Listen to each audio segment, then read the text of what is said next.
بسم اللہ الرحمن الرحیم ان الذین کذبوا بآیاتنا واستکبروا عنہا، بے شک وہ لوگ جنہوں نے تکذیب کی ہماری آیات کی، واستکبروا عنہا اور بڑے بنے ان کے ماننے سے، تکبر کیا انہا ان کے ماننے سے، لا تفتح لہم ابواب السماء نہیں کھولے جائیں گے واسطے ان کے دروازے آسمانوں کے، ولا يدخلون الجنت اور نہیں داخل ہوں گے جنت میں۔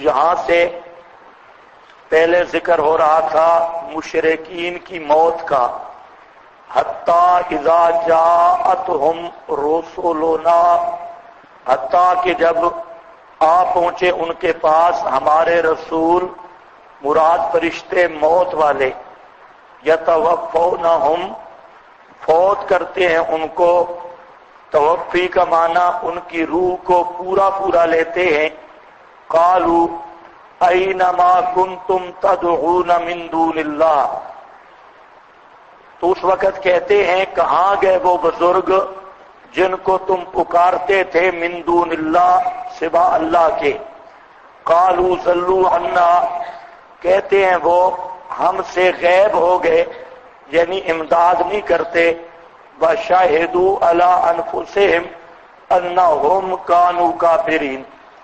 یہ آیت قابل غور ہے، یہ سوال ہر مشرک سے اس کی موت کے وقت کیا جائے گا، روح نکالتے وقت۔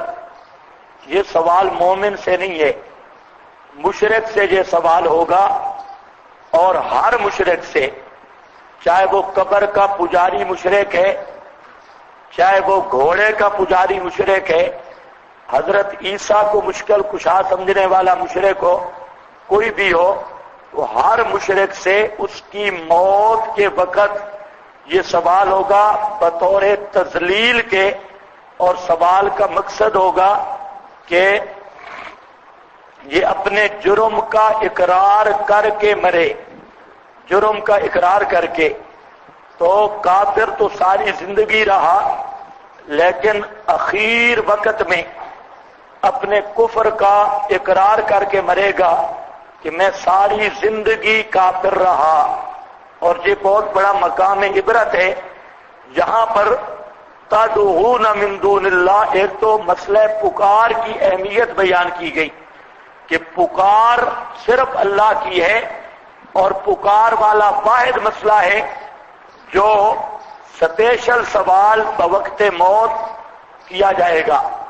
اور دوسرا ضلوا عنا، انسان پر سب سے مشکل موت کا وقت ہے، اور مشرک جو مشکلات میں پکارتے ہیں یا علی مدد یا رسول مدد یا پیر مدد، یہ مشکلوں میں پکارتے ہیں، تو گویا قرآن یہ بتا رہا ہے کہ اب تمہاری سب سے مشکل وقت ہے موت کا، اب ذرا ان کو پکارو، وہ تمہاری امداد کریں۔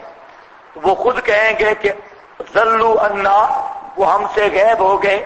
یہ جملہ کیوں کہیں گے ضلوا عنا، ہم سے غائب ہو گئے؟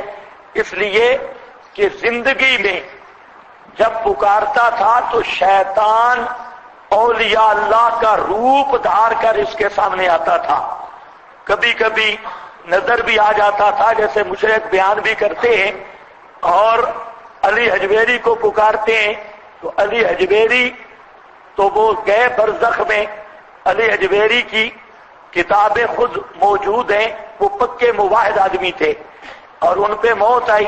ایک مقام پہ لکھتے ہیں علی حجویری کہتا ہے لوگ مجھے داتا کہتے ہیں اور میرے پاس تو ایک رتی بھی نہیں، لوگ مجھے داتا گنج بخش کہتے ہیں اور میرے پاس ایک رتی بھی نہیں۔ تو بہرحال یہ غیر اللہ کو پکارنے والے، ان کو جب پکارتے ہیں تو شیطان ان کے روپ میں آتا ہے۔ سید محمود آلوسی رحمہ اللہ نے بہت زبردست بات کی ہے روح المعانی میں، فرماتے ہیں کہ شیطان انسانی شکل میں آتا ہے اور مستغیث جو اس کو پکار رہا ہے اس کو کہتا ہے کہ میں فلانا ولی ہوں اور فلانا بزرگ ہوں، میں تیری مدد کو پہنچایا، تو اس سے وہ خوش ہوتا ہے، وہ سمجھتا ہے کہ یہ کرامت اللہم، یہ کرامت ہے، حالانکہ وہ استدراج ہوتا ہے۔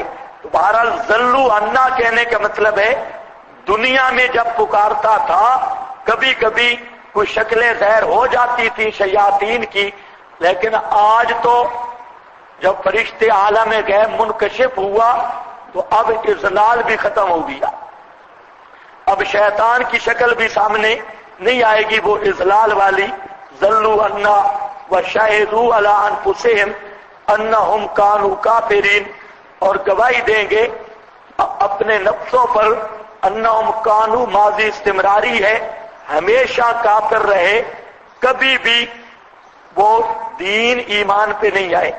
قال ادخلوا فی امم، اب فرمایا جائے گا کہ ثمرہ اخرویہ داخلہ نار، داخل ہو جاؤ بیچ جماعتوں کے، قد خلت من قبلکم، جو تم سے پہلے گزری ہیں، من الجن والانس، جنوں اور انسانوں سے بالنار، آگ میں۔ یہ دوسرا مرحلہ ہے مشرک پر، ایک تو موت کے وقت کا سوال اور موت کے بعد جہنم میں ہے، اور قرآن پاک دو طبقوں کا ذکر کرتا ہے، ایک مشرک پیر اور مشرک مولوی، اور مشرک چودھری اور مشرک حکمران، یہ وہ طبقہ ہے جو بڑا طبقہ ہے، اور دوسرے ان کے تابعین، مشرک مرید، مشرک مقتدی، مشرک رعایا۔ تو یہ قرآن کریم نے متعدد مقامات پر ان کا مکالمہ ذکر کیا کہ قیامت کے دن دونوں جہنم میں جائیں گے، متبوعین بھی یعنی پیر، مشرک مولوی اور مشرک چودھری، یہ سارے جہنم میں، اور پیچھے سے مرید، مقتدی، رعایا، یہ بھی۔ تو الجن والانس سے مراد وہی مغوی کمپنی ہے جو اغوا کرتی تھی، شیاطین الانس والجن، وہ جائیں گے پھر نار، وہ پہلے ہوں گے۔ کلما دخلت امت، جب کبھی داخل ہوگا ایک ٹولہ، لعنت اختہا، وہ لعنت کرے گا اختہا، اخت کہتے ہیں بہن کو، تو یہاں ہیں پیر بہنیں، اختہا اپنے ہم مذہب، اپنے ہم مذہب اور ہم مسلک، ہم مشرب، پہلے خمینی پڑا ہوگا، پیچھے بھنگی چرسی پہنچ جائے گا، اور اسی طرح پہلے یہ سیال والا گولڑے والا ہوگا اور پیچھے مرید پہنچ جائیں گے، وہ کہ لعنت اختہا، وہ کہ دھر بے ایمانو ہے، لعنتی ہو تم نے ہمیں گمراہ کیا، تاتوننا بالیمین، بڑے فخر اور بڑے ترتیب سے ہمارے پاس آتے اور سبز باغ دکھاتے تھے کہ اگر ٹھڈا مارا، ٹھوکر لگائی تو جنت میں، جنت سے بھی پار ہو جائیں گے، تو اس طرح کے نعرے لگاتے تھے، ہمارے ہاتھ میں ہاتھ دے دو سیدھے جنت میں ہو، ہماری بیعت کر دو، عمل کی ضرورت نہیں، اور قبریں پوجتے رہو، ہم ذمہ دار ہیں۔ اب لعنت اختہا، وہ لعنت کرے گی اپنے ہم مسلکوں پر، حتیٰ کہ جب اس میں داخل ہوں گے سارے کے سارے، قالت اخراہم لأولاہم، اولاہم کے اوپر کیا لکھا ہے؟ پیر، استاذ، مشرک، پیر، استاذ، چودھری، صدر، وزیر، یہ سارے مشرک۔ اور قالت اخراہم، یہ اخرا سے مراد کیا ہے؟ مرید، مقتدی، رعایا، مرید، رعایا، مقتدی، یہ کہیں گے اولاہم، جو احق تھے یعنی بڑے بنے ہوئے تھے، ان کو، ربنا ہؤلاء، اے ہمارے پروردگار یہ وہ لعنتی ہیں، ہؤلاء یہ وہ بے ایمان ہیں، اضلونا، انہوں نے ہمیں گمراہ کیا تھا، غلط تقریریں کر کے، کتابیں لکھ کر اور غلط قوانین جاری کر کے، اضلونا، انہوں نے ہمیں گمراہ کیا، پس ان کو دے عذاب دگنا، من النار، آگ سے۔ قالا، اللہ تعالیٰ فرمائیں گے جواب ربانی، لکلن ضعفن، ہر ایک کے لیے، لکلن کیا مطلب ہے؟ کل کا کہ مریدوں کے لیے بھی، پیروں کے لیے بھی، مقتدیوں کے لیے بھی، مولویوں کے لیے بھی، خطباء کے لیے بھی، اور رعایا کے لیے بھی، چودھریوں کے لیے بھی، ہر ایک کے لیے ضعفن۔ ضعف کا میں نے معنی بتایا کہ اس کا اصل یہ مقابل ہے نصف کے، جس کو ہم تعبیر کرتے ہیں دو گنا، دگنا عذاب، دوہرا عذاب، لیکن مطلق زیادتی کے معنی میں بھی آتا ہے۔ بعد میں جہاں مطلق زیادتی لیے کہ زیادہ عذاب، ولکن لا تعلمون، لیکن تم جانتے نہیں۔ وقالت اولاہم، جواب متبوعین، اور کہیں گے اولا وہ پیر مولوی، لأخراہم دوسروں کو، فما کان لکم علینا من فضل، نہیں ہے، کان لکم نہیں تھا واسطے تمہارے ہم پر، من فضل کوئی فضیلت۔ کیا مطلب ہے؟ فضیلت کا مطلب ہے یہ نہیں ہو سکتا کہ ہمیں عذاب ڈبل ہو اور تمہیں کم ہو، یہ تخفیف عذاب میں، اس میں کوئی فضیلت نہیں ہے۔ فذوقوا العذاب، پس چکھو عذاب۔ اب عذاب چکھنا ہوگا نا انگلی پر لگا کر، یہ جو محرفین کہتے ہیں انگلی پر لگا کر، واہ، بما کنتم تکسبون، بوجہ تمہاری کمائی کے۔ یہاں کمائی کیا ہے؟ من الشرک العباسی، جو شرک کرتے تھے۔ ان الذین کذبوا، بے شک وہ لوگ جنہوں نے تکذیب کی بے آیاتنا، یہ تکذیب کرنے والے کون ہیں؟ یہ تدعون من دون اللہ والے، جو اللہ تعالیٰ کے سوا غیروں کو پکارتے ہیں اور مسئلہ نہیں مانتے۔ بے آیاتنا، ہماری آیات کی تکذیب کی، اور صفات کارسازیہ میں غیروں کو شریک کیا۔ بس تکبروا عنہا، اور ان آیات سے تکبر کیا، بڑے بنے۔ ادھر آیات پیش ہوتی تو مشرکوں کو دیکھا کرو، جب قرآن پیش کرو تو وہ اپنی گردن بھی اکڑتے ہیں اور نخرے کرتے ہیں، کہتے ہیں چھوڑو مولوی، بڑا مولوی دیکھا ہے، اپنے پاس رکھ قرآن، ہمیں تیرے قرآن کی ضرورت نہیں۔ بس تکبروا عنہا، بڑے بنے ان کے ماننے سے۔ لا تفتح، جب آدمی پہ موت آتی ہے تو اس وقت روح نکلتی ہے، اتنا مسئلہ تو مانتے ہو نا، اس وقت روح نکلتی ہے، سب کی نکلتی ہے، انبیاء کی بھی، اولیاء کی بھی، اور عام لوگوں کی بھی روح نکلتی ہے۔ اب اس روح نکلنے کی کیفیت مختلف ہے، اور روح کے مستقر وہ بھی جدا جدا ہے۔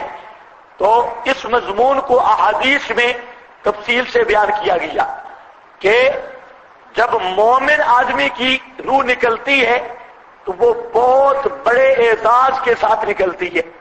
وہاں فرشتے جنت سے کفن لاتے ہیں، اور فرشتہ ایک نہیں موت والا، اس کی بات میں کروں گا، جس طرح بریلے کہتے ہیں ایک اسرائیل ہر جگہ پہ حاضر ناظر ہو سکتا ہے تو فلاں کیوں نہیں ہو سکتا؟ تو یہ بریلویوں کا کفر ہے، ایک ملک الموت نہیں۔ یہاں پر آپ دیکھ لیں رسولنا جمع ہے یا نہیں ہے؟ ملک الموت موت کے فرشتوں کا پورا محکمہ ہے، جن کا جرنیل اور بڑا افسر وہ اسرائیل ہے، لیکن یہ پورا محکمہ ہے، ملک الموت ایک نہیں ہے۔ ملک الموت اسرائیل اس محکمے کا بڑا ہے، یہ نہیں ہے کہ ایک حاضر ناظر ہو سکتا ہے تو فلانا کیوں نہیں ہو سکتا۔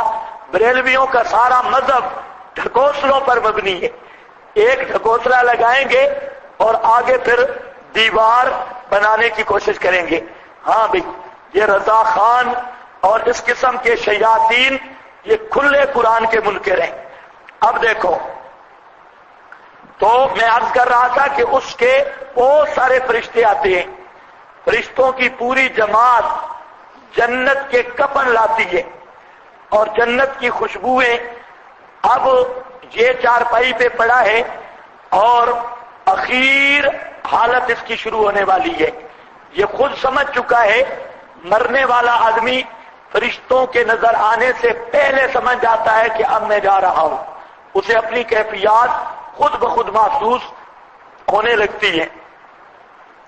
تو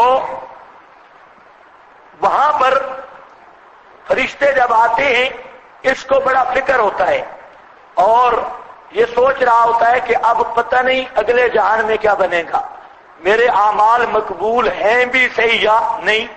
تو حدیث میں آتا ہے کہ فرشتے آ کے جنت کے گلدستے اس کو ناک پہ رکھتے ہیں اور کفن ساتھ لاتے ہیں، تو اس کی روح اس طرح نکلتی ہے جیسے مشک کا منہ کھول دیا جائے اور پانی آسانی سے نکل آتا ہے۔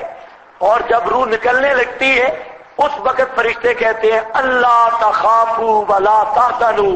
اب دو فکر تھے اس کو، ایک آگے کیا بنے گا، ایک جو پچھلے گھر بار والے ان کا کیا بنے گا۔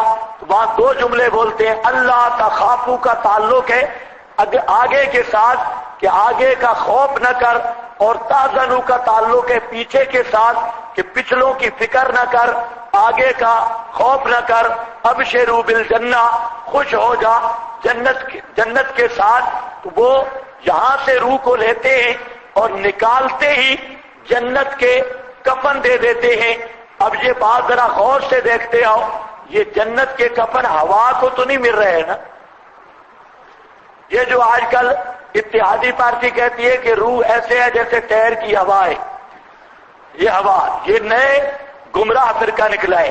اب وہ روح کو ہاتھ لگاتے ہیں، ہاتھوں میں لیتے ہیں، تو ہوا ہاتھوں میں لی جاتی ہے۔ اسی لیے روح جوہرن، پورا جوہر ہے اور مشابہ اسی جسم کے۔ اگر روح آپ کو نظر آئے سامنے کھڑی ہو تو آپ کے اس وجود اور روح میں کوئی فرق نہیں ہوگا، اور اس کی دلیل ادلہ انشاءاللہ اپنے مقام پہ آ رہی ہے۔ تو یہاں اتنی بات سمجھ لو، امام ابن القیم نے 114 دلیلیں دی ہیں کہ روح جو ہے وہ جوہر ہے اور مستقل ایک جسم ہے، جسم نورانی، مستقل جسم ہے، عرض نہیں یا ہوا نہیں۔ انہوں نے سمجھا روح ہوا ہے، ٹائر میں سے نکل گئی بس، روح سے کچھ نہیں ہو سکتا۔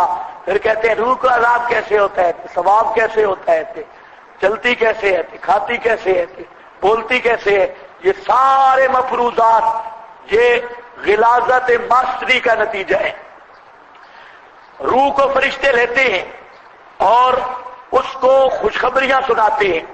اب یہاں سے فرشتے لے کر اوپر جاتے ہیں جنت کے اکفان اور کفنوں میں، اور وہاں خطاب بھی نکالتے وقت کرتے ہیں، یا ایتھا النفس المطمئنہ ارجعی الی ربک راضیۃ مرضیہ۔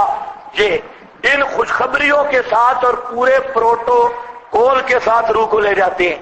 اوپر جب جاتے ہیں تو پہلے آسمان پر اور فرشتے ہوتے ہیں استقبالیہ، وہ اس کا استقبال کرتے ہیں، مبارک دیتے ہیں اس روح کو، اور یہ اوپر لے جاتے ہیں۔ دوسرے آسمان پہ پھر نیا استقبال ہوتا ہے، تیسرے پہ نیا استقبال ہوتا ہے، چوتھے پہ نیا استقبال ہوتا ہے، پانچویں، چھٹے، ساتویں پہ نیا اس کا استقبال ہوتا ہے، اور ہر آسمان پہ نئے نئے استقبالی فرشتے ہوتے ہیں۔ اور یہ سارا گروپ ملائکہ کا اس روح کو لے کر 7ویں آسمان سے اوپر جنت کی سرحدیں شروع ہوتی ہیں، جنت میں لے جاتے ہیں۔ جنت کے دروازے پر اور استقبالی پروگرام ہوتا ہے۔ وہاں جب پہنچتی ہے تو آگے جو اس کے رشتہ دار، دوست، احباب جو پہلے مر چکے تھے، ان کی ارواح جنت کے دروازے پہ منتظر ہوتی ہے۔ اب ان کو اطلاع ہو جاتی ہے، جنت میں اعلان ہو جاتا ہے کہ فلانا آدمی تشریف لے آ رہا ہے۔ وہ ساری روحیں خوش ہو کر جنت کے دروازے پہ ہوتی ہے۔ یہ جب جاتا ہے تو اس کو بڑا معانقہ کے ساتھ ملتی ہے، مل شل کر، اور کئی روحیں ذرا جلد باز بھی ہوتی ہیں، تو کئی جنتی کہتے ہیں کہ یارو فلانے کا کیا حال ہے، اور دوسرے کہتے ہیں چھوڑ یہ تھکا ہوا ہے، نئے جہان میں آیا ہے بہت لمبا سفر کر کے، اس لیے اس کو سلا دو۔ تو حدیث میں آتا ہے کہ اس روح کو جنت میں وہاں پر آرام کرنے کے لیے لٹا دیا جاتا ہے اور وہ وہاں پہ رہ جاتی ہے۔ پھر جب اٹھتی ہے، اٹھتے ہیں آرام جو بھی جنت کے مناسب ہے، ہمیں نہیں پتا کہ وہاں کے حالات کیا ہیں۔ لا عین رأت ولا اذن سمعت ولا یخطر علی قلب بشر، اس کی حقیقت کسی کے دنیا میں رہ کے ذہن میں نہیں آ سکتی۔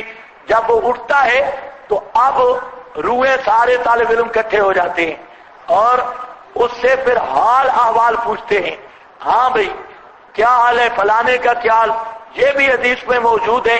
جہاں تک پوچھتے ہیں کہ فلانے کی شادی ہو گئی تھی کہ نہیں، فلانے آدمی کی شادی ہوئی یا ابھی ایسے ٹکرے مار رہا ہے، اور اسی طرح ہر حال۔ پھر پوچھتے ہیں کہ وہ فلانا صوفی کا کیا حال ہے، وہ کہتے ہیں نہیں صوفی صاحب تو مر گیا تھا، کہتے ہیں ادھر تو نہیں آیا صوفی صاحب، مر گیا تھا، اچھا وہ پھر وہ حاویہ میں چلا گیا ہوگا، وہ دوسرے طبقہ میں، ادھر صوفی کوئی نہیں ہے۔ تو یہ سارا پروگرام ہوتا ہے، لیکن واحیاتیوں کی روح بس درمیان سے جا کے پھر جلدی واپس آ جاتی ہے۔ ان کی روح آتی ہے اور قرآن و سنت کے مطابق روح جنت میں رہتی ہے، حتیٰ یرجع اللہ الی جسدہ یوم یبعثہ، وہ روح واپس آئے گی یوم البعث کو، وہاں جب قیامت کا دن ہوگا وہ روح پھر اس جسم کے اندر عود کرے گی، اس سے پہلے وہ روح کا مستقر ہے اور وہاں پر وہ نعمتیں ہیں، اللہم اجعلنا منہم۔ اور دوسری جو روح ہے کافر اور مشرک کی، اس کو نکالنے کے لیے فرشتے آتے ہیں جہنم سے ڈنڈے لے کر، جہنم کے گرز ہوتے ہیں، بدبودار قسم کے ٹاٹ اور بدبودار قسم کے کفن وہ لے کر آتے ہیں، اور آتے ہی یضربون ادبار وجوہہم وادبارہم، آتے ہی لتریشن شروع کر دیتے ہیں اور کہتے ہیں کہ اخرجوا انفسکم، ذرا نکالو اپنی روحوں کو، تمہارا علاج کریں بے ایمانو ساری زندگی، اور خطاب کرتے ہیں یا ایتھا النفس الخبیثہ، اے خبیث روح آ نکل آ، اب تیری عیش و عشرت کا زمانہ ختم ہو گیا۔ تو یہاں سے مارتے مارتے فرشتے اس کو لے جاتے ہیں، جیسے جانور کو مارا جاتا ہے، جانور نہ جائے، اور یہ روح ملائکہ کو پہچان کے پورے جسم کے اندر گھستی ہے، جس طرح وہ پرندے کو پنجرے میں ہو، اس پنجرا میں ہاتھ ڈالے پرندہ پھڑکنے کی کوشش کرتا ہے بھاگنے کی، اس طرح روح بھاگتی ہے، لیکن فرشتے اس طرح اس کو ہاتھ رکھ کے کھینچتے ہیں اس روح کو، اور کھینچنے کا اس طرح سختی سے کھینچتے ہیں کہ جیسا کوئی کانٹے دار جھاڑی ہو کسی جسم میں پیوست ہو اور مضبوط کانٹے ہوں اس کے، اور کوئی طاقتور آدمی اس جھاڑی کو زور سے کھینچے، اس طرح وہ کھینچتے ہیں روح کو، اور کھینچ کر مارتے مارتے پہلے آسمان پہ جاتے ہیں، تو وہاں پر لا تفتح لہم ابواب السماء، آسمانوں کے دروازے نہیں کھلتے، پھر اس روح کو وہاں سے جو پھینکتے ہیں آسمان کے قریب سے، تو وہاں سے وہ جا گرتی ہے سجین کے قید خانے میں، اور سجین کا قید خانہ وہ نیچے ہے جہنم کا طبقہ جو 7 پرت زمین کے نیچے جیل خانہ ہے، وہاں سے گر کر آپ اندازہ کریں چھت سے کوئی گرے تو خیر نہیں، لیکن وہ روح گرتی ہے آسمانوں سے، فرشتے اس کو نیچے پھینکتے ہیں اور وہ سیدھی سجین میں جاتی ہے، وہاں پر پھر اس پر عذاب شروع ہو جاتا ہے، مار کٹائی وہ شروع ہو جاتی ہے۔ تو اسی کی طرف اشارہ ہے لا تفتح لہم ابواب السماء۔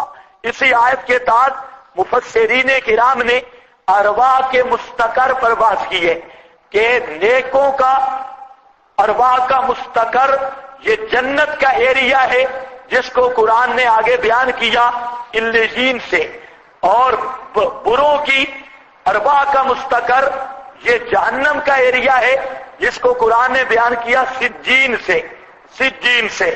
یہاں تک تو مولا سرفراز صاحب بھی آ کر اس مقام پر یہی لے گئے کہ ارواح مستقر نیکوں کا عالم بالا علیین ہے اور بروں کا سجین ہے.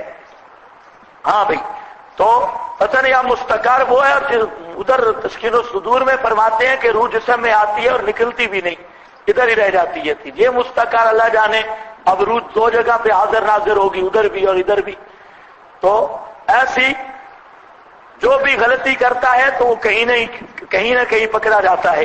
لہم ابواب السماء ولا يدخلون الجنۃ، اور نہیں داخل ہوں گے جنت کو، حتی یلج الجمل، حتی کہ داخل ہو اونٹ، فی سم الخیاط، سوئی کے ناکے کو، دک کو. میں نے کل بھی بتا دیا تھا کہ یہ کنایا ہے امر عادی کے محال ہونے سے. یہ بولتے ہیں کہ جیسے سوئی کے ناکے سے اونٹ نہیں گزر سکتا، اسی طرح مشرک جنت میں نہیں جا سکتا، مطلب محال عادی ہے. جس کو دوسرے مقام پہ تعبیر کیا حرم اللہ علیہ الجنہ، میں یشرک باللہ فقد حرم اللہ علیہ الجنہ. وہ ایک صوفی پیچھے سو رہا ہے.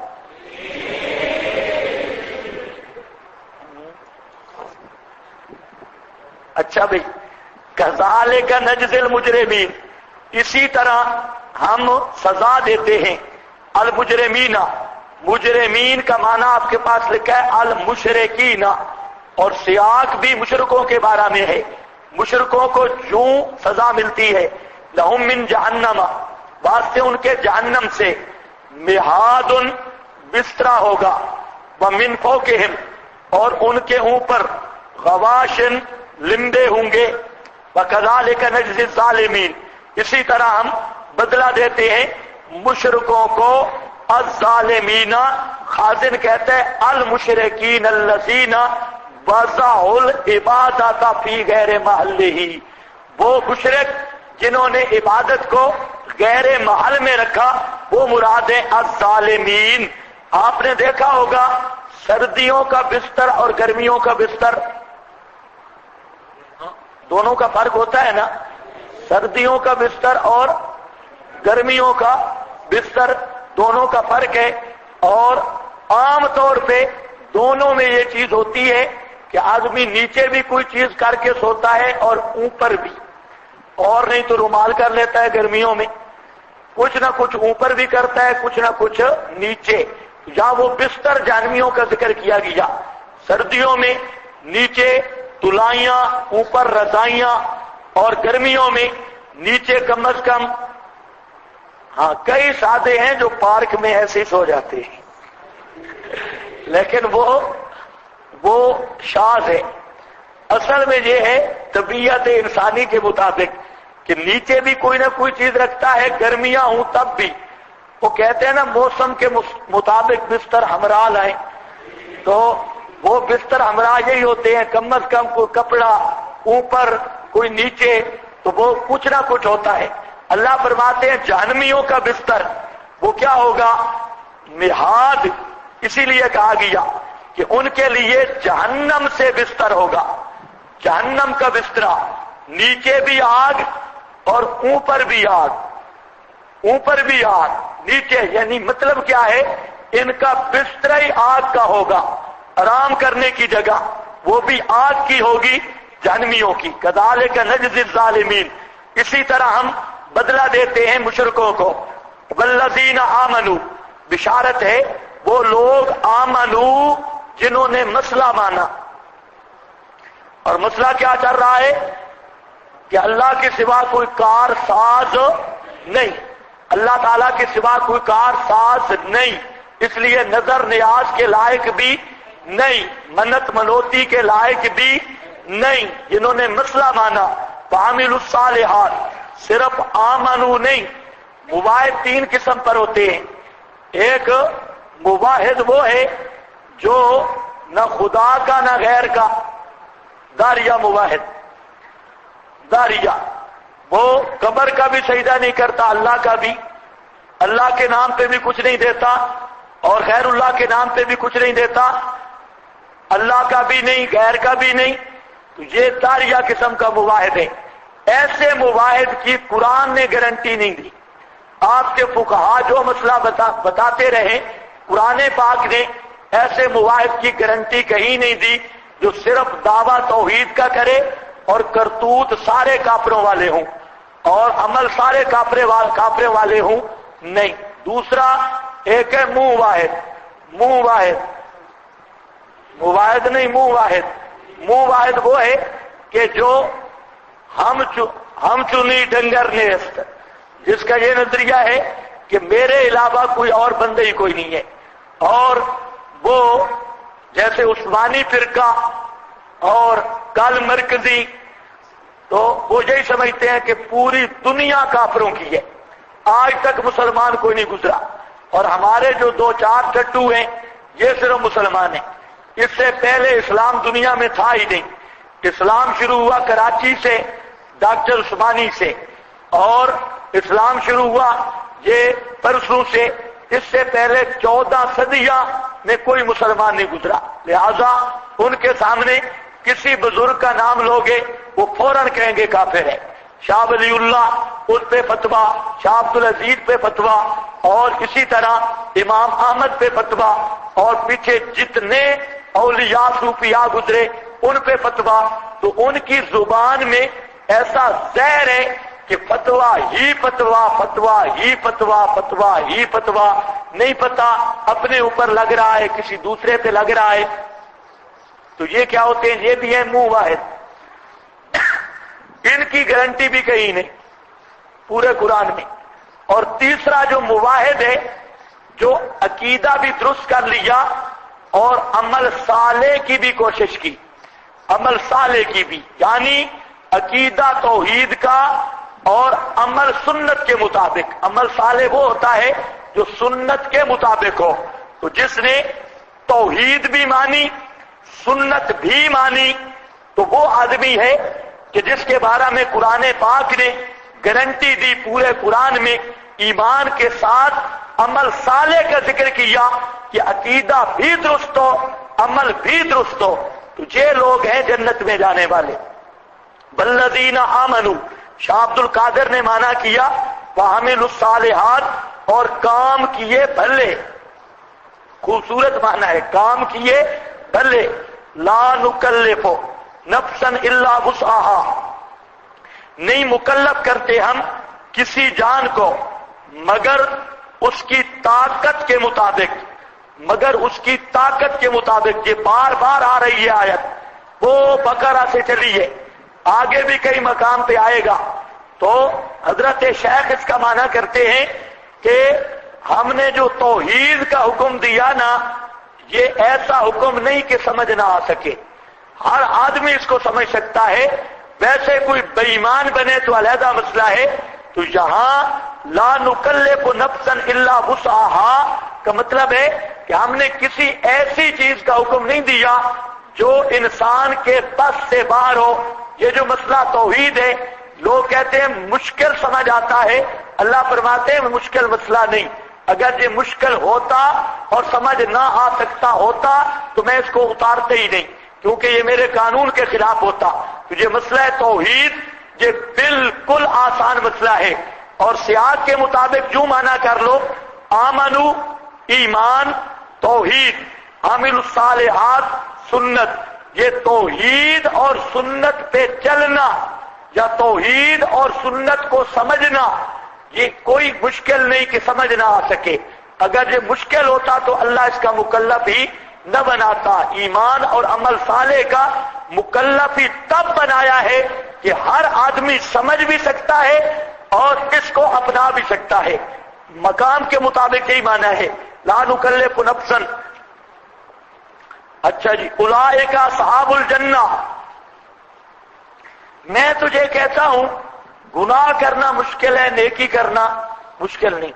اللہ کو ناراض کرنا یہ مشکل ہے، اللہ کو راضی کرنا یہ آسان ہے۔ آپ دیکھ لو، اپنی زندگی میں دیکھ لو، خدا کو ناراض کرنا مشکل ہے، راضی کرنا آسان ہے۔ ایک آدمی زنا پہ چلا ہے، اب یہ کیوں چلا اللہ کو ناراض کرنے کے لیے؟ اب آپ دیکھ لیں کہ وہ کتنے جتن کرتا ہے اور کتنی جان کو مشکل میں ڈالتا ہے، خطرے میں ڈالتا ہے، چل رہا ہے، دشمنوں کا خطرہ ہے، لوگوں کا خطرہ ہے، ڈر رہا ہے، اور ڈرتے ڈرتے ڈرتے، اور اگر یہ نہ جاتا تو اللہ راضی تھا نا، اور گیا کتنی مشکلات سے۔ اسی طرح ڈاکو ہے، ڈاکہ ڈالنا کوئی آسان نہیں۔ آپ نے جو بزرگ باز ہیں ان سے پوچھ لو موبائل چرانا کتنا مشکل ہے۔ ایک موبائل چرانے کے لیے کم از کم 15 دن تیاری کرنی پڑتی ہے، اور دورہ جب شروع ہوتا ہے 15 دن کوئی چوری نہیں ہوتی، 15 دنوں کے بعد جا کر موبائل شبائل چوری ہونے شروع ہو جاتے ہیں۔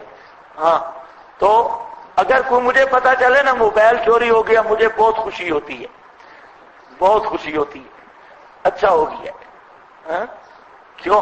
اچھا، تو بہرحال وہ کیا ہوتا ہے، اللہ کو ناراض کرنا مشکل ہے، ڈاکے میں محنت ہے، خطرے ہیں، خوف ہے، اور اللہ کو راضی کرنا صرف دل سیدھا کر لے تو اللہ راضی ہے، چارپائی پہ پڑا پڑا بھی دل سیدھا کر لے اللہ راضی ہے۔ واقعہ نہیں سنا حضرت موسیٰ علیہ السلام کا کہ وہاں پر 80,000 کا لشکر بعض روایات میں، کہ حضرت موسیٰ علیہ السلام دعا مانگنے گئے بارش کی دعا مانگ رہے ہیں، اور بارش نہیں ہوئی، 3 دن تک نہیں ہوئی، تو اللہ تعالیٰ نے فرمایا کہ بارش اس وقت تک نہیں ہوگی کہ تمہارے اندر ایک مشرک آدمی موجود ہے، اور جب تک یہ مشرک جہاں موجود ہے میں بارش کا ایک قطرہ بھی نہیں دیتا۔ چنانچہ حضرت موسیٰ علیہ السلام نے آوازہ لگایا، او خروج ایھا المشرک، او مشرک نکل جا یہاں سے۔ تو جب آواز لگائی تو مشرک کھڑا حضرت موسیٰ کے کندھا کے ساتھ تھا یہاں پر۔ اب وہ سوچ میں پڑ گیا کہ میں باہر نکلوں تو یہ طالب علم ماریں گے، انہیں پہلے پتہ نہیں، حضرت موسیٰ علیہ السلام کے ساتھ جو ہیں یہ نہیں چھوڑیں گے، اور یہاں پر کھڑا ہوتا ہوں تو اللہ اطلاع نہ دے دے حضرت موسیٰ علیہ السلام کو۔ بریلویوں کے پیر تو سب کو جانتے ہیں نا، اور یہ مشرک حضرت کے کندھے کے ساتھ، حضرت موسیٰ کے کندھے کے ساتھ کھڑا ہے، لیکن پتہ چلتا کوئی نہیں ہے۔ وہ اندر اندر ہی مشرک دل میں کہتا ہے کہ یا اللہ میری توبہ، بس مجھے سمجھ آ گئی، بات سمجھ آ گئی، کسی کے سامنے اظہار نہیں کیا، ہونٹ تک نہیں ہلائے، فوراً بارش شروع ہو گئی۔ اب حضرت موسیٰ علیہ السلام بھی حیران، یا اللہ یہ کیا معاملہ بن گیا، بندہ نکلا کوئی نہیں، بارش شروع ہو گئی۔ تو کہتے یا اللہ یہ بات سمجھ نہیں آئی۔ اللہ نے فرمایا کہ ہماری سلو ہو گئی ہے۔ اب دیکھو سلو کتنی آسان ہے اللہ سے سلو کرنا، کہ صرف دل میں سوچ رہا ہے، دل ہل جائے اللہ راضی ہو جاتا ہے، لیکن دل کا ہلنا شرط ہے۔ تھوڑی سی دل میں بات آ گئی، احساس آ گیا۔ بخاری میں حدیث ہے، ایک آدمی مرنے لگا تو اس نے بہت فاسق فاجر گناہگار تھا، موت کے وقت اس نے ایک اور بڑا غلط کام کیا، مرنے لگا تو اس نے اپنی اولاد کو وصیت کی کہ میرے وجود کو راکھ بنا کے اس کا کچھ حصہ دریا میں، کچھ جنگل میں، ویرانوں میں اس کو بکھیر دینا، کہ ہو سکتا ہے اللہ مجھے اٹھا ہی نہیں، اگر میرا وجود بکھر گیا ہو سکتا ہے اللہ مجھے اٹھا ہی نہیں۔ محدثین پریشان ہے، حدیث کے جواب اشکال ہے کہ اس کا مطلب اس کو تو انکار قیامت لازم ہے، لیکن وہ انکار قیامت نہیں کر رہا تھا، اس کا دل ڈر گیا، اور جب آدمی کا دل ڈر جائے تو کئی چیزیں، کئی جتن اور کئی بہانے کرتا ہے، کوئی کوشش کرتا ہے کہ کسی طریقہ سے میں بچ جاؤں۔ تو وہ قیامت کا انکار نہیں کر رہا، اس دہشت کی وجہ سے، دل کے ڈر کی وجہ سے اس نے یہ وصیت کی، مر گیا۔ اللہ نے اس کے اجزاء کو جمع کر کے زندہ کیا اور پوچھا لما فعلتا ھذا، اس طرح کیوں کیا تھا؟ آگے وہ کہتے ہیں من خشیتک کا یا رب، صرف تیرے ڈر کی وجہ سے یا اللہ۔ اللہ نے قد غفرت لک، میں نے تجھے معاف کر دیا۔ معلوم ہوتا ہے اللہ کو راضی کرنا کوئی مشکل نہیں، ناراض کرنا یہ مشکل ہے. تو عامل الصالحات میں ہر وہ عمل یہ مشکل نہیں ہے، اسی لیے فرمایا کہ کوئی ایسے حکم کا مکلف نہیں کیا جو تم سمجھ نہ سکو یا جو چیزیں تم عمل نہ کر سکو، یہ نہیں ہے. ہاں ایمانیات ہیں تو بالکل آسان، عملیات ہیں تو بالکل آسان، کوئی مشکل نہیں. آپ دیکھیں 24 گھنٹے ہیں اور نماز پانچوں کا مکمل ٹائم نکالیں پوری ترتیب کی نماز سے تو 1 گھنٹہ نہیں بنتا. 23 گھنٹے تمہارے ہیں اور 1 گھنٹہ عبادت کا بنتا ہے. یہ آسان ہے، یہ مشکل ہے. 11 مہینے کھانے کے ہیں، 1 مہینہ روزوں کا ہے.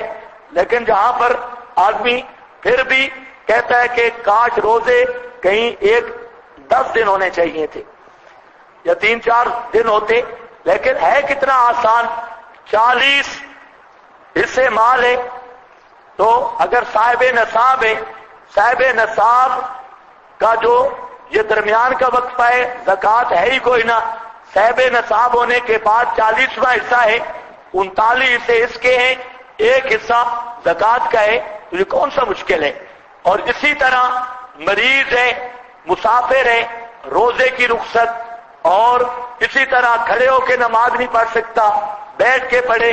تو الغرض جو بھی شریعت کا حکم دیکھیں گے کوئی بھی ایسا حکم نہیں کہ انسان کی بساط اور طاقت سے باہر ہو.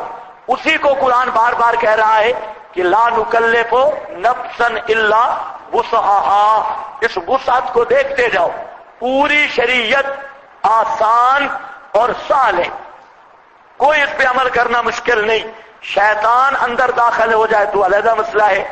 وَنَزَعْنَا مَا فِي صُدُورِهِم مِّنْ غِلٍّ أُولَٰئِكَ أَصْحَابُ الْجَنَّةِ هُمْ فِيهَا خَالِدُونَ. وَنَزَعْنَا اور کھینچ لیں گے ہم مَا فِي صُدُورِهِم وہ جو ان کے سینوں میں ہوگی، من غِلٍّ کوئی غل، من غِلٍّ کوئی قدورت، تجری من تحتہم بہتی ہوں گی نیچے ان کے الانہار نہریں، نیچے نہریں بہتی ہوں گی. سورۃ الحجر نکالو آیت نمبر 47 جلدی ذرا. سورۃ الحجر وہ حدیثیں جس میں آتا ہے نبی کی اونٹنی مقبرہ میں عذاب قبر کی وجہ سے تجھے عذاب جسم کو یا روح کو وضاحت فرمائے. ضیاء الرحمان یہ کون ہے؟ کھڑے ہو جائیں. کون ہے ضیاء الرحمان؟ کون ہے ضیاء الرحمان؟ کھڑے ہو، کھڑے ہو، جو ضیاء الرحمان ہے کھڑے ہو جائیں. ہاں یہ پرچی آپ نے لکھی ہے؟ بیٹھ جا. نہیں جی کے چچے. ہاں بھائی یہ عذاب قبر کا مسئلہ چل رہا ہے. اونٹنی کا اور عذاب قبر کا مسئلہ چل رہا ہے. ایسے شتونگڑے. ہاں بھائی پہلے بھی آپ کو بتایا کہ پرچی وہاں دو جہاں مسئلے کا مقام ہے اور جہاں مسئلے سے ہٹ کر پرچی دینا. اب دیکھو جی جہاں پر ان المتقین فی جنات وعیون ادخلوها بسلام آمنین، صفحہ نمبر 398. داخل ہو اس میں بسلام آمنین. نئے قرآن کے صفحے اور ہے میرے خیال ہے 500 بڑا فرق ہے 398. اچھا جی دیکھو ان المتقین فی جنات وعیون ادخلوها بسلام آمنین ونزعنا ما فی صدورہم من غل اور کھینچ لیں گے ہم ما فی صدورہم جو ہوگی ان کے سینوں میں من غل کوئی خفگی، کوئی ناراضگی کہ یہ کعبہ زیادہ پی گیا تھا، من غل اس نے روٹی زیادہ کھا لی، تھوڑی بہت خفگی جو ہوگی وہ ساری اخواناً علی سرر متقابلین. یہ جملہ تھا اخواناً بھائی بھائی ہوں گے علی سرر تختوں پر متقابلین آمنے سامنے بیٹھنے والے لا یمسہم فیہا نصب نہیں چھوئے گی ان کو اس جنت میں نصب کوئی تکلیف وما ہم منہا بمخرجین اور نہیں ہوں گے وہ اس سے نکالے گئوں سے نکالے بھی نہیں جائیں گے. کچھ سمجھ آئیے بات؟ یہ اصل بات بیان کرنی مقصود ہے. علی سرر متقابلین جنتی جب جانے لگیں گے تو جنت کے راستے پہ ایک پل آئے گا, وہاں پر اللہ تعالیٰ ان کو کھڑا کر دیں گے اور ان کی جو آپس میں خفگیاں اور ناراضگیاں ہوں گی وہ ساری ختم ہو جائیں گی. کیوں؟ آپ کو پتا ہے اگر خفگی یا ناراضگی ہو تو مجلس کا مزہ نہیں آتا. مجلس میں ایسا آدمی آ جائے جس کے ساتھ آپ کی نہیں بنتی تو عام طور پہ وہ جب آئے گا آپ کی خوشی خراب ہو جائے گی اور آپ دوسرے پاس طرف دیکھنا شروع کر دیں گے اور مجلس کا سارا لطف ختم. یہ ہوتا ہے کہ نہیں ہوتا؟ وہاں پر اللہ فرماتے ہیں جنتیوں کی مجلس لگنی ہے, اس لیے جو خفگیاں اور ناراضگیاں تھیں نا دنیا میں تھوڑی بہت, تو وہ ساری کی ساری نزعنا ہم ان کو کھینچ کے سینہ صاف کر دیں گے اور جب وہاں آئیں گے اخوانن بھائی بھائی ہوں گے. سرر متقابلین تختوں پہ جو بیٹھیں گے تو یہ آمنے سامنے تختے ہوں گے, آمنے سامنے جس طرح جے اور جے بیٹھے ہیں آمنے سامنے وہ ادھر بیٹھے ہوں گے, ادھر ایک دوسرے کو دیکھ رہے ہوں گے. اس آیت سے یہ اصول معلوم ہو گیا کہ اہل جنت کی بھی آپس میں ناراضگی ہو سکتی ہے.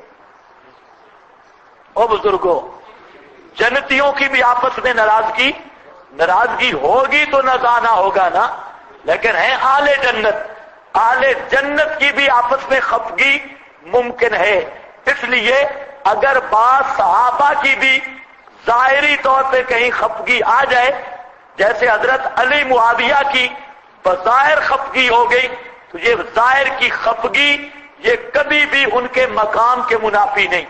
آپس کی خفگیاں یہ مقام عالی کے منافی قطعاً نہیں. اور اسی طرح جتنا بھی صاف دل ہو کچھ نہ کچھ ناراضگیاں آ جاتی ہیں آپس میں. بڑے بڑے علماء کی ناراضگیاں آپس میں کبھی ہو جاتی ہیں, لیکن اگر اہل حق کے تو قیامت کے دن اللہ ان ناراضگیوں کو نکال کے ان کو بھائی بھائی بنا کر آمنے سامنے بٹھا کر وہاں پر ان کو اکرام کیا جائے گا. نزعنا ما فی صدورہم من غل تجری من تحتہم الانہار بہتی ہوں گی ان کے نیچے سے نہریں. آپ کو تو انہار کی سمجھ نہیں آ رہی, مکے والوں سے پوچھو یا مدینہ, وہاں پر تو پانی تھا ہی نہیں, اور اب بھی تھل میں جا کر پوچھو وہ کئی کئی میلوں تک پانی پینے کو بھی نہیں ملتا. اور اللہ فرماتے ہیں ان کے محلات اور ان کے باغات میں نہریں جاری ہوں گی. تو یہ جن کے علاقوں میں پانی عام ہے انہیں تو اس نعمت کی قدر نہیں آ رہی, اور جہاں پانی ملتا نہیں ہمارے ترنول میں تو وہاں نہر جاری ہو. یہ تحتہم الانہار وقالو غایت فرح اور سرور سے کہیں گے قالو الحمدللہ. وہی مسئلہ بیان کر رہے ہیں پھر جنت میں جا کر بھی الحمدللہ تمام صفات کارسازیہ اللہ ہی کے لیے ہیں. الذی ہدانا جس نے ہمیں مسئلہ توحید سمجھایا, الذی ہدانا جس نے ہمیں ہدایت دی عقیدہ سنبھالنے کی عمل بنانے کی, ہدانا لہذا. اور دوسرا معنی جس نے ہمیں, پہلا معنی تجھے ہے جس نے ہمیں ایمان کی سمجھ دے دی جو اس مقام تک پہنچنے کا سبب بن گیا. ہدانا لہذا کا معنی جس نے ہمیں مسئلہ سمجھا دیا جو مسئلہ اس مقام تک پہنچنے کا سبب بن گیا, ورنہ وہ لوگ جو مسئلہ نہیں سمجھے وہ جہنم میں پڑے ہیں. ہدانا لہذا.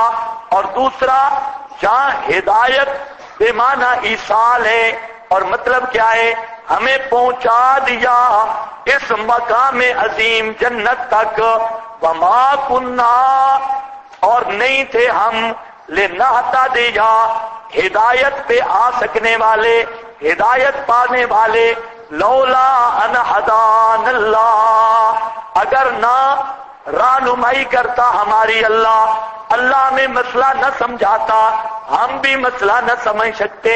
کیا مطلب ہے؟ غور ہے نہیں ہے؟ ما کننا لنہتدی، ہم اپنی کوشش اور عقل کے ذریعے مسئلہ نہیں سمجھ سکتے تھے، لولا ان ہدان اللہ اگر اللہ اپنی ہدایت نہ بھیجتا، قرآن نہ آتا تو ہمیں بھی مسئلہ سمجھ نہ آتا۔ یہ تو اللہ نے اپنا ہدایت نامہ بھیجا ہے قرآن کی شکل میں، کتب سماویہ انبیاء کی صورت میں۔ اگر یہ ہدایت کا سامان اللہ نہ کرتا تو ہم بھی اپنے عقل سے خدا کی رضا اور یہ راستہ توحید والا ہم نہیں تلاش کر سکتے تھے۔ لقد جاءت رسل ربنا، لقد جاء یہی ہدان اللہ، وہ کیا ہے ہدان اللہ؟ یہ ہے لقد جاءت رسل ہو، البتہ تحقیق آئے رسول ہو ربنا ہمارے رب کے فرستادے فرشتے، بالحق کے ساتھ حق کے، حق سے مراد یہی مسئلہ ہے، انہوں نے مسئلہ بیان کیا، ہدان اللہ یہی اللہ کی رہنمائی ہے، ہم نے مسئلہ مان لیا، یہ بالحق کے، اور آواز دیے جائیں گے ان تلکم الجنہ، یہ تلکم جہاں بے معنی ہاذہ ہی ہے، ان ہاذہ الجنہ یہ جنت جو ہے، الجنہ اورثتموہا بما کنتم تعملون، تم وارث بنائے گئے اس جنت کے، بما کنتم تعملون بس سبب تمہارے عمل کے۔ اب ذرا بزرگوں خیال کرو، قرآن پاک بار بار کہتا ہے کہ جنت تمہاری وراثت ہے، اورثتموہا اس جنت کے تم وارث بنے۔ یہ وراثت کا لفظ کیوں بولتا ہے؟ قرآن پاک میں بار بار آتا ہے تو اس کی متعدد توجیحات کی بزرگوں نے، مفسرین نے۔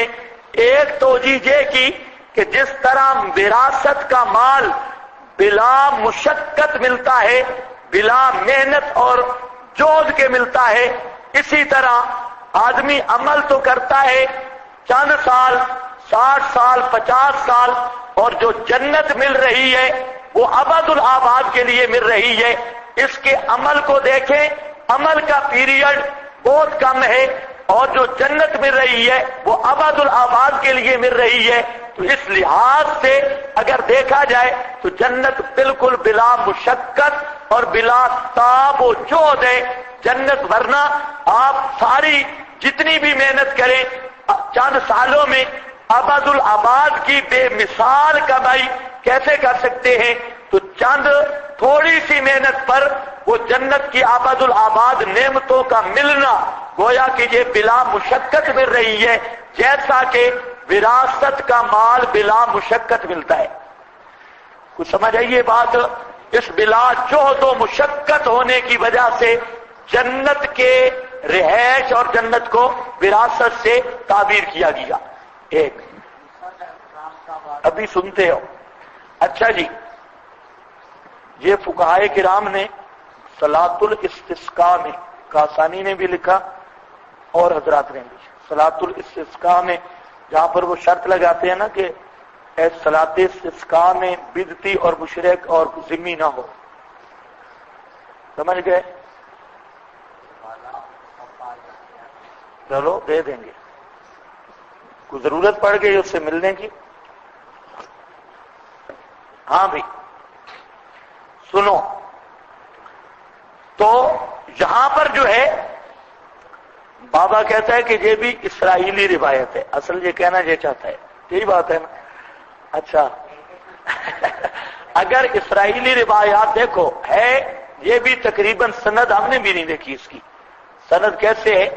فقہائے کرام نے جو لکھا ہے صلاۃ الاستسقاء کے آداب میں کہ وہاں پر ذمی کو ساتھ نہیں لے آنا، اس پر تو وہاں پر ہم نے کوئی اس سے استدلال یا ہمارے کسی مسئلے کی دلیل کا مدار یہ نہیں، صرف انہوں نے ایک تائید لکھی، مسئلہ اپنے مقام پہ ثابت ہے، کہ مشرک اور ذمی کو دعائے رحمت میں شریک کرنا یہ جائز نہیں.